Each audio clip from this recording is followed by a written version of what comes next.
High guys welcome to this vlog.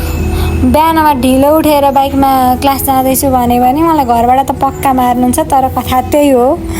उठ्दा बित्तिकै 6 बजेको देखेपछि मेरो साथ त गइहाल्यो। त्यसपछि म एङ्गो गरेर क्लास गइरहेको थिएँ अनि क्लास गएर यिनीहरूसँग बसिरहेको थिएँ। पढाइ सुरु भयो, म टाइममा पुगेकी थिएँ अनि अङ्कित दाले पढाएको दाइलाई दर्शक महानुभावहरू घर जान ढिलो भयो भनिरहेको समीक्षा छ, अन्सु छ, म छु होइन। कोही समीक्षा छ यहाँको ए छ गई समीक्षा त्यो अंशुको छैन, सुरक्षाको छ।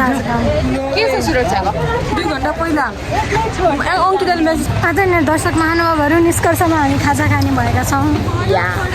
उसले चाहिँ धौलागिरी खाजा घरमा जाऊँ भने अनि हामी आइसक्यौँ। पढ्दा म पागल हुन आँटेँ। ऊ चाहिँ पढन्दास पढ्यो, हामी त छैनौँ। के छ त भित्र जानु के छ त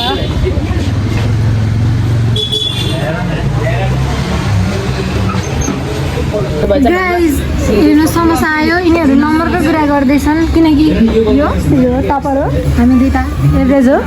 त्यही पनि म त एभरेजमा नि खस्किसकेको मान्छे।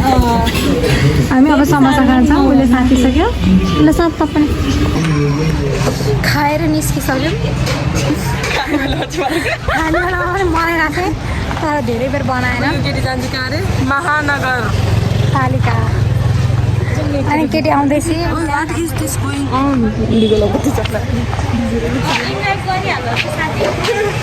होइन एउटा प्रिन्ट आउट गर्ने कहाँ जाने, कतापट्टि छ फोटो कति उता जाऊँ पहिला। गाइज मैले फोटोकपी गरिसकेँ, बसिरहेको छ अहिले महानगरपालिकाले।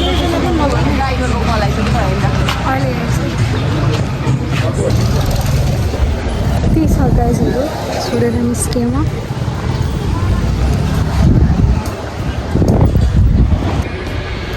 महानगरपालिका भित्र चाहिँ आयो तर मलाई ज्ञान छैन त।